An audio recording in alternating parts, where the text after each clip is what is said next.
isumu biex fl-aħħar jiċċelebraw u kif. Dan huwa l-jum tal-miliet għall-Ortodossi tal-Lvant tal-Ewropa fejn fost l-oħrajn il-komunità Russa f'Malta tiċċelebra din it-tradizzjoni. Fl-imtarfa żorna familja li nġabret għall-ikla tal-miliet. Bħal festi oħrajn din l-ikla tsaqqat il-familja iżda fjum il-miliet Ortodoss. Mhux kull mejda bl-ikel tradizzjonali Russu jkollha l-istess ikel, ġeneralment jiddependi mill-post. Bla dubju pajjiż enormi bħal Russja jwassal li jekk post ikun fejn il-baħar, il-mejda tkun tfewwaħ bil-frott tal-baħar, filwaqt li postijiet oħra mibeda mill-baħar ikollhom mejda lir-riħa tal-laħam taqsmek. Dwar is-sawm Ortodoss, Elena Duka li stednitna għall-ikel qaltilna kif dan propju jilħaq il-qofol lejliet il-jum qaddis għalihom.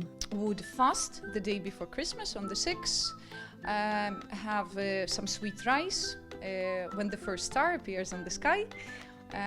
The night mass, of course, beautiful procession with choir singing Christmas carols. B'nostalġija semmitilna tradizzjonijiet li ilha taf sa minn tfulita.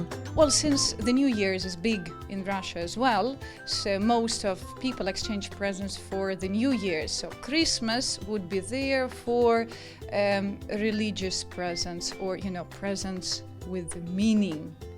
An icon, a cross, a nice religious jewelry with Saint Mary locket, something that can be used in your spiritual growth.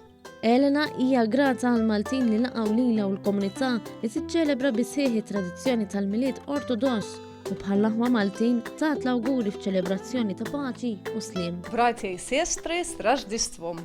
Brothers and sisters, Merry Christmas!